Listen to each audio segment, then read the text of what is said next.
do that for themselves at that point. So those things definitely brought me making the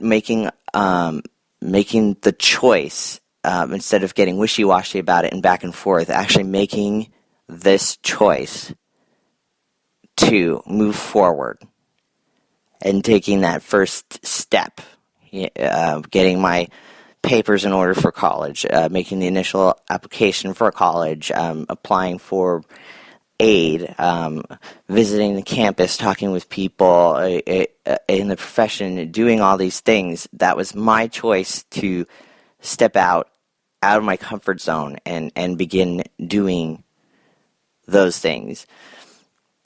It was my choice to take a risk, given my my things that I'm still in the process of recovering from, to try and start something new and difficult and add something onto my plate that could have very well before, ended up coming back down on me in stress and fear and depression.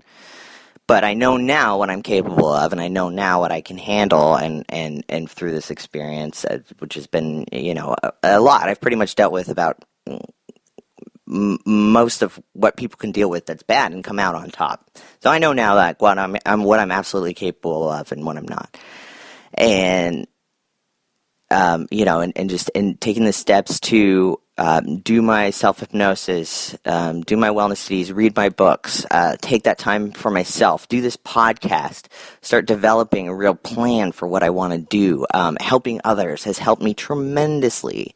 Seeing people grow from the things that I've collected over the years from other people and from myself, what has worked and what hasn't worked, and being able to share that and see the results in people, whether they're conscious of it or not, is amazing. And that has been a huge factor in how I am and where I'm going.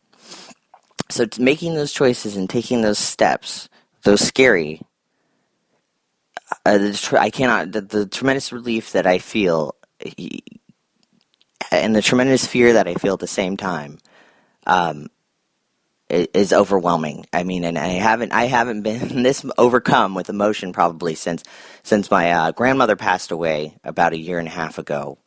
And I love my grandparents dearly, and I lost my grandfather, I believe, in 2006 as well. And they were such a huge influence in my life because of what they had overcome. They come from Germany. They lived through the Depression here in America, saw things that I can't even think about, worked their way up from the bottom, paid for everything in cash, and managed to have a wonderful home. I mean, I can't even describe to you all the things that they were able to do.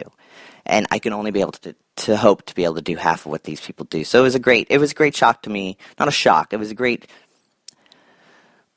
sadness for me to lose those people in my life and see the others around me feel that sort of pain, as any loss of someone we love can do.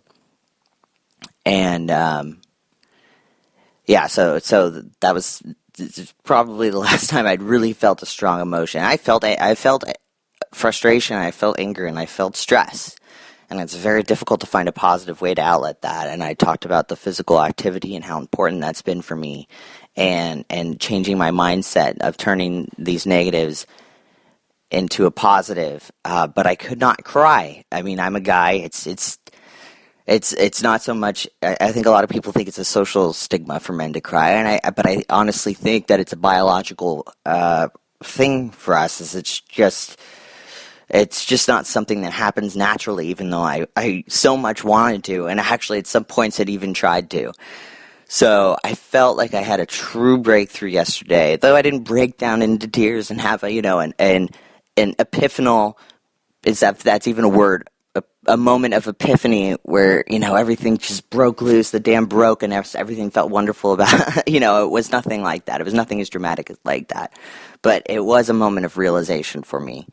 And I can only hope that someday, by taking these small steps that we've talked about of taking action on something that you've been afraid of and getting out there and doing something new, that you can experience this feeling as well, because it truly is amazing to look back at yourself and see what you've done and what you've failed at and what you've succeeded at and all the negativity that you felt and everything that you've gone through. And this does not matter whether you're a child, an adolescent, an adult, or an older adult. It's all relative to what you've been through and experienced at the time. I know many young people who've gone through the same things that I went through in 30 years, who are under 20 years or even 15 years. And I've known, many people who are, older, over 50, 60, 70, who, have suffered in their lifetimes the same thing that I have gone through in my 30s. But it doesn't matter when you start this. It does not matter. The past is gone. Nothing. Hindsight is 20/20. We know that. Let's move on and make our future 2020 as well. I see my future in 2020, and I think that it's anyone can actually can make that happen at any age, and you can enjoy your future and be comforted and positive in the decisions that you've made, and know that you've done what you were supposed to do that day at that time, and look back and have no regrets on your decision, because at that moment you were doing what you thought was best for yourself and for those around you. And if you know that you truly tried to do those things and stuff still happens, at least you can look back and say, I made a responsible choice here. I did the best I could that day. And I'm growing, and I'm making steps, and I'm changing. So I wanted to read you a small part of Think and Grow Rich by Napoleon Hill. Many of you have probably read this book. It's a very classic self-help book, a very popular self-help book. And though it's very monetarily focused, there's a lot of lessons in here that are just about growing as a person, and not so much in getting the money that you want or need. And I'll talk later about money and how it can be a positive and negative in your life, but how, many people, especially people like me who haven't been in a lot of money, can see money as, not necessary and the root of evil and stuff, which is not true, and we'll go into that later. But there's a subchapter in here called You Are the Master of Your Fate, the Captain of Your Soul. Now, the Master of Your Fate and the Captain of Your Soul is not an original idea by Napoleon Hill. He's quoting here an English poet, W.C. Henley, who wrote these lines. And I'll begin this paragraph here because I really, really like it. When the English poet W.C. Henley wrote the prophetic lines, I am the master of my fate, I am the captain of my soul, he should have informed us that the reason we are the masters of our fate, the captains of our soul, is because we have the power to control our thoughts.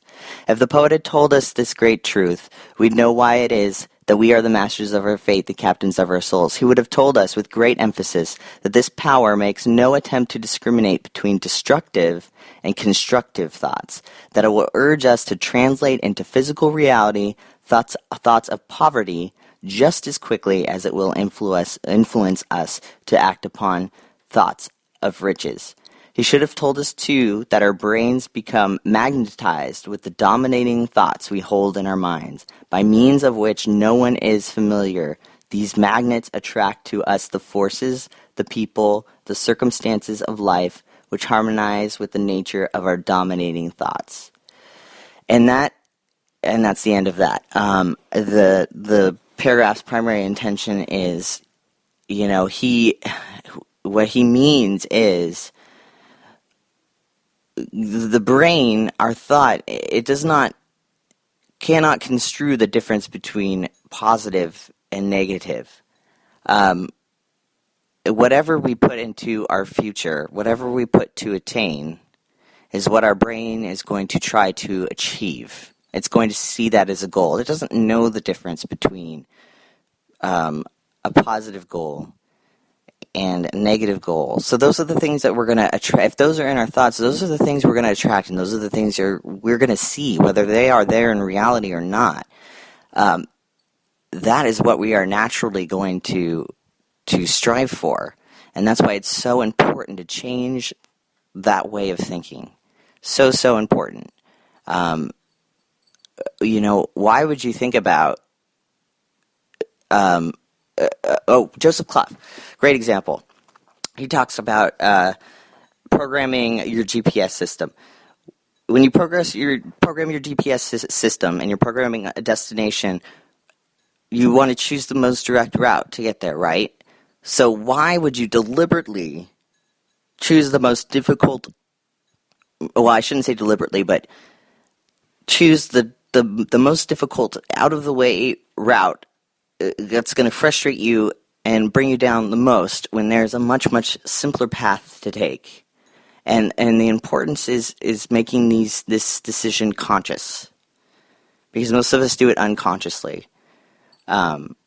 Making that conscious, seeing the two paths in our mind, and choosing to take the path that is the shortest point, the shortest distance between 2 points.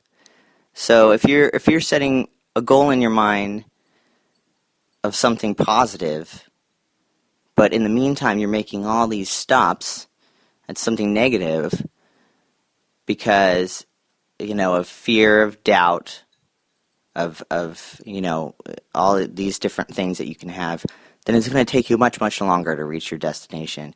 And the reality is your car may be the same, the road may be the same, but one happens much more quick than the other. So you have the power there. You have everything you need to do this. It's just about seeing it and knowing it and choosing it. So I'm going to wrap that up today. It's very long, a little bit personal, but I hope it's a good message, and I hope you guys will take it all home with you and do something great today. It's a beautiful day up in Oregon today. It may even reach 70 degrees here. It's sunny. This is our first major spring day. I'll be at work, of course, but you know what? I'm going to turn it into something amazing. I work with a fantastic group of people, and though the job may be rough, it's the highlight of my day, being around these guys, and so I'm going to take that in as much as I can before I leave there, and I hope you all get out and enjoy a wonderful pre-Easter Saturday. So lots of love out there, and just remember that somebody out there loves you very much today, and you love a lot of people today, and just remember that and take that in. Somebody cares for you, and you care for them, and that's a huge power right there. And remember that. There's always somebody out there who is thinking of you, even if it's someone that you may not even know about. So take care, guys, and have a good day. I'll talk to you soon. And visit my my fan page on Facebook, Jake Marshall Health and Wellness. You can just type that in. That should bring you up there. And you can reach me if you have any questions at jwmarshall817@gmail.com. Thanks all for listening. Bye.